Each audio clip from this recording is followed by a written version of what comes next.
नमस्कार. आज मी आपल्याला नासलेल्या दुधापासून अशी ही बर्फी करून दाखवणार आहे. विश्वास बसत नसेल तर बघूया ही बर्फी मी कशा प्रकारे तयार केलेली आहे ते.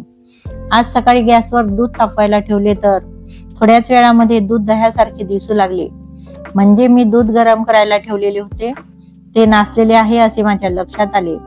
लगेच चमचा दुधामध्ये घालून हलवून बघितले तर यामध्ये दुधाचे गोळे दिसू लागले. आता मी गॅस बंद केला. हे दूध अजून थोडे पांढरे दिसत होते. या दुधाचे पनीर करावे तर घरातील व्हिनेगर संपलेलं होतं. मग मी एक लिंबाचा रस काढून थोडा लिंबाचा रस या दुधामध्ये घातला. आता गॅस सुरू करून दूध पुन्हा तापवायला सुरुवात केली. थोड्याच वेळामध्ये दूध पुन्हा चमच्याने हलवून बघितले तर या दुधातील पाणी व दुधाचे गोळे वेगवेगळे झालेले स्पष्ट दिसत आहे. आता पांढरे दिसणारे दूध पूर्ण फाटून त्यातील पाणी व दुधाचे गोळे, याला आपण पनीर म्हणतो, हे स्पष्टपणे वेगळे झालेले दिसत आहे. यानंतर एका खोल भांड्यावर चाळणी ठेवून त्यामध्ये एक सुती कापड ठेवले. चाळणीतील या पातळ सुती कापडावर नासलेले दूध पूर्णपणे ओतून घेतले. हे बघा, या कापडावर मी नासलेले पूर्ण दूध काढून घेतलेले आहे.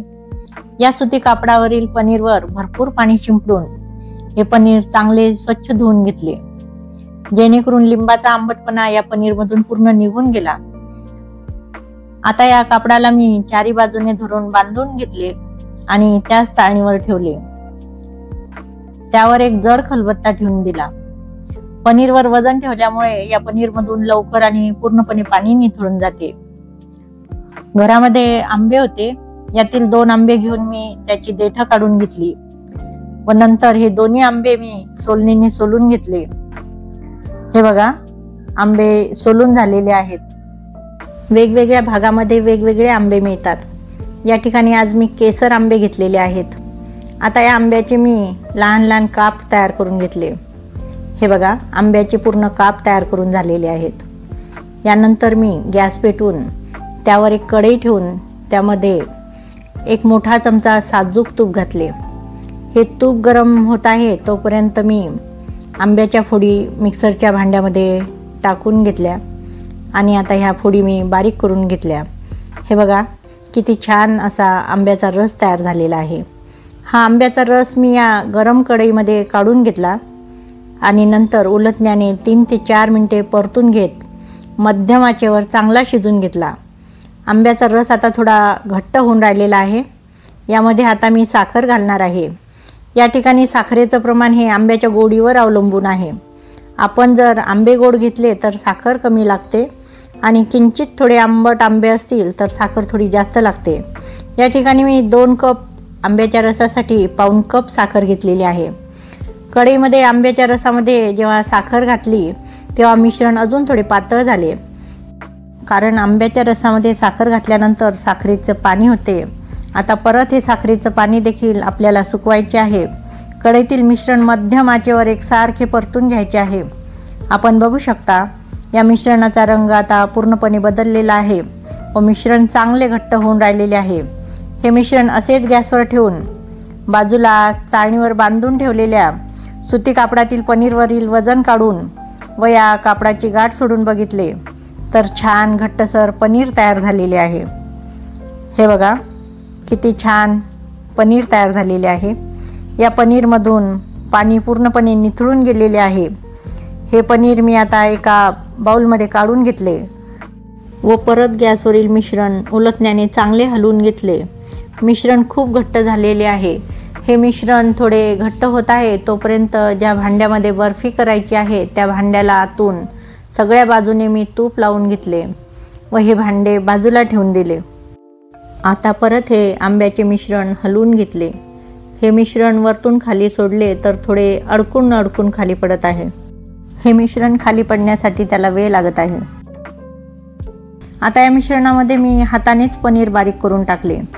या मिश्रणामध्ये पनीर घातल्यानंतर परत हे आंब्याचे मिश्रण परतून घेत पनीर व आंब्याचे मिश्रण चांगले एकजीव होईपर्यंत एकत्र मिसळून घेतले.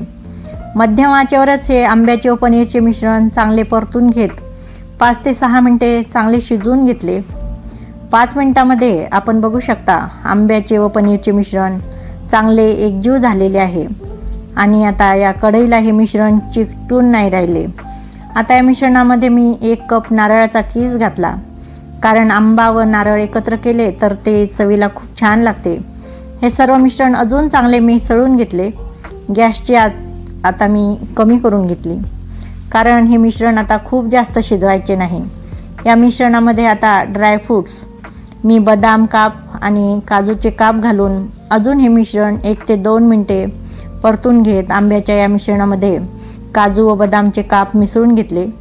मी या ठिकाणी बर्फीसाठी काजू व बदामचे काप घेतलेले आहेत.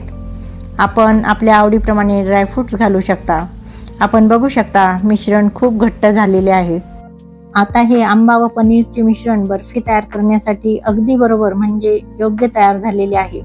शेवटी या मिश्रणामध्ये मी वेलची पावडर घालून परत हे मिश्रण परतून घेत या मिश्रणामध्ये वेलची पावडर मिसळून घेतली.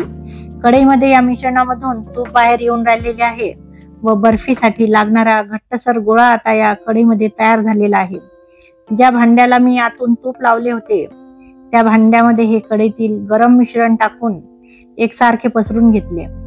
आता हे सर्व मिश्रण सेट होण्यासाठी पूर्णपणे पसरून झालेले आहे. वरती काजू बदामचे काप टाकून हलक्या हाताने, परंतु मिश्रण गरम असल्यामुळे एका पसरट वाटीने थोडे दाबून घेतले. आपण बघू शकता किती छान बर्फीचे मिश्रण तयार झालेले आहे. हे मिश्रण अजून चांगले सेट होण्यासाठी 1 तास फ्रीजमध्ये ठेवून दिले व त्यानंतर बाहेर काढून चौकोनी आकाराच्या वड्या कापून घेतल्या. आपण आपल्या आवडीप्रमाणे हव्या त्या आकाराच्या वड्या किंवा बर्फी तयार करू शकता. ही बर्फी तयार करण्यासाठी मी कुठलाही खाण्याचा रंग वापरलेला नाही, तरी या बर्फीला आंब्याचा नैसर्गिक छान पिवळा रंग आलेला आहे. बाजारातील मिळणाऱ्या महागड्या बर्फीपेक्षा ही घरीच तयार केलेली बर्फी खूप छान तयार झालेली आहे. ही बर्फी दिसायला इतकी आकर्षक तशीच चवीला देखील खूप छान लागते. तरी एक वेळ अवश्य ही बर्फी तयार करून बघा व ही बर्फी खाऊन याचा आनंद घ्या. कशी वाटली तुम्हाला माझी ही रेसिपी नक्की कमेंट करून सांगा.